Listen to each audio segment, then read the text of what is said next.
Class, dito na tayo sa ABM2, Chapter 2, Statement of Comprehensive Income, Part 2. So, punta tayo dito sa illustration. So, the trial balance of ABM Company on December 31, 2019. So, ito. Sa mga accounts, andyan ang sales, 900,000, interest income, 60,000, gains, 20,000, inventory beginning, 50,000 debit, purchases, 200,000 debit, freight in, 10,000 debit, then purchase returns, credit, 5,000, purchase discount, credit, 7,000, then freight out, 25,000. Yung freight out, ito yung pag nag-deliver ka ng tinda mo sa customer mo, so may transportation charges. So, ikaw ang nag-shoulder nun. Kaya freight out. Yung freight in naman, yung supplier mo, chinarge ka ng transportation sa kanilang mga delivery na binili mo sa kanila. Ayun. Sales commissions, 30,000 debit. Advertising expense, 15,000. Salaries expense, 300,000. Rent expense, 30,000. Depreciation expense, 40,000. Utilities expense, 20,000. Supplies expense, 10,000. Transportation and travel expense, 5,000. Insurance expense, 12,000. Taxes and license, 70,000. Interest expense, 2,000. Miscellaneous expense, 1,000. And loss on sale of equipment, 835,000 ang total debit. Then, ang total credit, 992,000. So, sabi dyan, merong additional information. Ending inventory is 80,000. Then, letter B, one half of the salaries, rent, and depreciation expense pertain to the sales department. The sales department does not share on other expenses. Ayan, tandaan niyo yung mga additional information kasi bago niyo kumpitin yung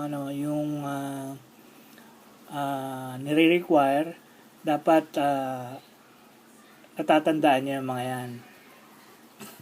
Then, ang requirements, prepare the statement of comprehensive income using the following. Kapag nature of expense method, single step approach yon. Then kapag function of expense method, multi-step approach. So hindi ko napansin to dun sa nauna nating sa part 1. It should be kapag function of expense method, multi-system approach yon. Last, dito na tayo sa solution. So una, yung nature of expense method using single step approach. So, ito na yung formal income financial statements. So, ayan, ABM Company. Then, pangalan ng statement of comprehensive income. Then, for the period ended December 31, 2019. So, ito yung transaction for the whole year of 2019. So, yung income niya, nandiyan ang sales, 900,000 pesos, interest income 60,000 pesos, gains 20,000 pesos, total income 980,000 pesos. So dito naman tayo sa expenses. Una, nandito yung net purchase. So meron kayong makikitang letter A dyan, may schedule yan kung paano nag-arrive sa 198,000. Then change in inventory, letter B, 30,000 pesos, negative. So, malalaman natin yan mamaya bakit minus yung 30,000 as a change in inventory. Then, freight out. Freight out is delivery charges mo nung nag-delivery ka sa customer mo. Yan. So, ikaw ang nag-shoulder ng delivery charges. Then, nandyan ang sales commission, 30,000. Advertising expense, 15,000. salaries expense 300,000, rent expense 30,000, depreciation expense 40,000, utilities expense 20,000, supplies expense 10,000, transportation and travel expense 5,000, insurance expense 12,000, taxes and license 70,000, interest expense 2,000, miscellaneous expense 1,000, and loss on sale of equipment 15,000. So ang total expenses mo is 743,000. Ile-less mo siya dun sa total income, so meron kang profit for the year na 237,000. Then other comprehensive income wala naman. So ang total comprehensive income mo is 237,000. Plus, ito na yung computation ng net purchase na nakanote dun sa statement kanina, letter A and B.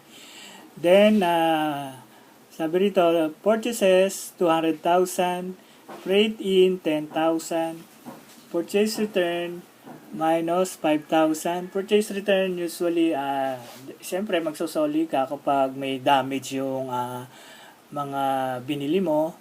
Then, meron ding purchase discount, negative 7,000. So, ang net purchases mo is 198,000. Yan yung amount na nakalagay doon sa statement. Then, letter B, change in inventory, sabi dyan, is the difference between the beginning inventory and the ending inventory. This is computed as follows. So, may pinakita ro na ang inventory beginning is 50,000. Then, yung inventory end, 80,000. So, sabi dyan, change in inventory is nag-increase 30,000. So, yan. May note dito, sabi, an increase in inventory is a deduction. So, kung mapapansin nyo, yung change of inventory dun sa statement, nag-deduct ng 30,000. Pero, a decrease in inventory is an addition. So, dapat tatandaan nyo yan. Kapag ang inventory, beginning to end, mas tumaas, deduction siya. Pero pag bumaba, addition. Yan. So, tandaan nyo itong note na ito. Next, solution number 2, function of expense method naman, multi-step approach. So, multi-step approach na ang ginamit. So, yan, yung ABM Company, Statement of Comprehensive Income for the period ended December 31, 2019. So, kung mapapansin nyo, dito sa multi-step approach, naka-total siya by line items. So, kung natatandaan nyo yung line items ng selling expense, administrative expense, other expenses, interest expense. So, ito yon, naka-total na. So, yung notes dito na yan, 1 to 6, makikita yan pagkatapos nito kung paano nakuha yung mga totals. Yan. So, sa sales pa rin, nandyan yung 900,000. Then, cost of sales, 168,000. Then, gross profit is 732,000. Then, other income, 80,000. Distribution costs, 255,000. Minus, administrative expenses, minus 303,000. Then, other expenses, 15,000. Minus.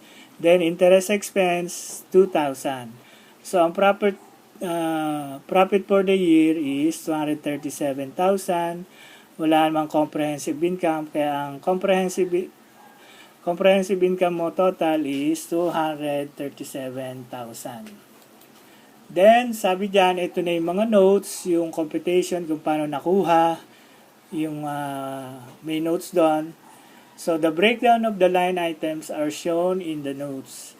The fifth component of a complete set of financial statement as follows. So, kung matatandaan nyo rin, panglima sa mga financial statement, complete set of financial statement is the notes. Diba? Una, statement of financial position. Pangalawa, statement of comprehensive income. Pangatlo, statement of changes in equity. Then, pang-apat, statement of cash flows. Then, panlima, ito nga yung notes. So, note number 1, cost of sale ang ating hinahanap. So, ang bali ito kasi parang formula na rin. So, sabi dyan, ang composition ng cost of sale, beginning inventory, 50,000, yung nakalagay doon. Then, yung purchases natin, 200,000. Yung freight in, 10,000. Purchase return, 5,000. Purchase discount, 7,000. So, itong 5,000 and 7,000 deduction.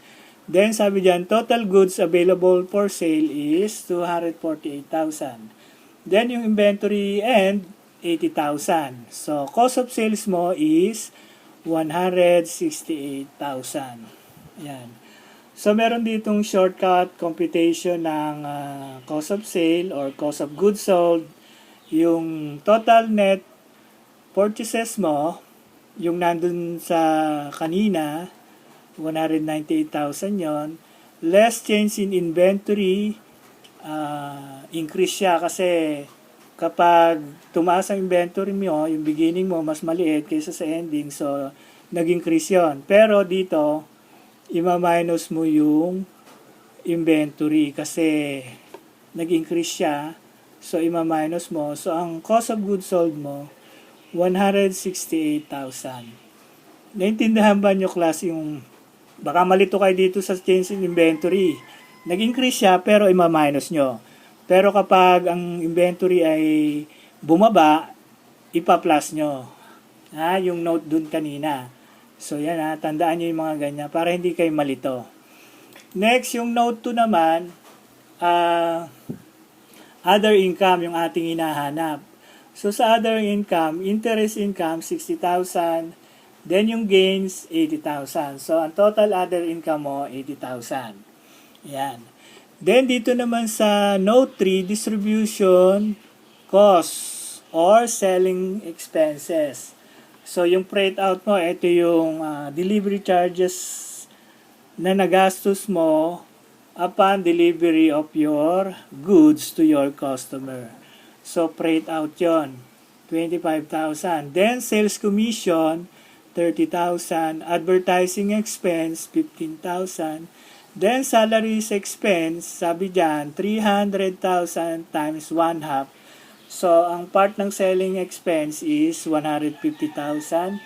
Then rent expense, 30,000 times 1/2. So, 15,000 yung part ng selling expense. Then depreciation expense, 40,000 times 1/2. So, 20,000 yung part ng selling expense. So, ang total distribution cost mo or selling expenses is 255,000. Then, note number 4, ang hinahanap naman ay administrative expenses.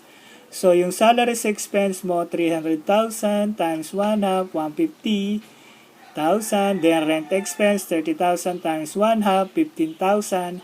Depreciation expense, 40,000 times 1/2, 20,000. Then, utilities expense, 20,000. Supplies expense, 10,000. Transportation and travel expense, 5,000. Insurance expense, 12,000. Taxes and license, 70,000. Then, yung miscellaneous expense mo, 1,000. So, ang administrative expenses mo ay 303,000. Yan. Then, in note 5, other expenses, loss on sale of equipment. So, yung 15,000. Other expenses yan. Then, note 6, interest expenses. Interest expense, 2,000. So, yan yung mga line items na yan na makikita natin kapag function of expense ang gagamitin. Or multi-step approach. Yan. Tandaan nyo yan class. Then, meron tayong activity rito na sasagutan nyo sa inyong sarili. Then, may instruction, sabi dyan. Choose the letter according to the correct answer for each of the question provided below. So, sabi dyan, Sara Lee Incorporation accounts show the following balances. Yung cost of goods sold, 320,000. Insurance expense, 75,000. Advertising expense, 25,000. Freight out, 30,000. Loss on sale of equipment, 7,000. Rent expense, one half pertains to sale department, 80,000. Salaries expense naman, one-fourth pertains to non-sale personnel, 150,000. Sales commission expenses, 10,000. Bad debts expense, 5,000. Interest expense, 5,000. So, hindi naman kayo gagawa ng statement. Ang gagawin nyo lang, sagutin nyo lang itong mga tanong, then, kumputin nyo kung ano yung magiging sagot. Yan. Sabi dyan sa number 1, what is the amount of rent expense attributable to sales department? Yan. Mamili na lang kayo dyan. From A to D. Next question, what is the amount of salaries expense attributable to non-sales personnel? So, mamili kayo dyan. From A to D. Yan. Then, what is the total amount of entities administrative expense? So, mamili na lang kayo dyan. From A to D. Then, what is the total amount of entities selling expense? Yan. Mamili na lang kayo dyan. From A to D then. Then, what is the total amount classified as other expenses? So, yan. Mamili kayo dyan. So, class, sana naiintindihan nyo. Ngayon, unawain nyo naman. Unawain nyo kasi baka nalilito kayo. Balik-balikan nyo yung mga nauna. At pakinggan nyo maigi. Kaya maraming salamat ha. Ito yung part 2 ng ating chapter 2, book 2 ng Statements of Comprehensive Income. Susunod na natin yung chapter 3 entitled Statement of Changes in Equity. Sige. Bye-bye. Class, tapos na natin yung chapter 2 ng book 2, Statement of Comprehensive Income. So, sagutan nyo lang yung mga activities sa likod para matuto kayo. At sana patuloy lang kayong manonood ng ating mga videos para tuloy-tuloy din ang ating pag-aaral. Magagamit nyo sa inyong pag-aaral ngayon sa online. At sana mag-subscribe kayo lagi i-like nyo at i-share nyo rin sa mga classmates nyo. At isusunod na natin yung chapter 3, Statement of Changes in Equity. So itong lesson natin, ABM2, sa mga kumukuha ngayon ng book 2 ng accounting sa senior high school. Kaya maraming salamat. Bye-bye. Ingat.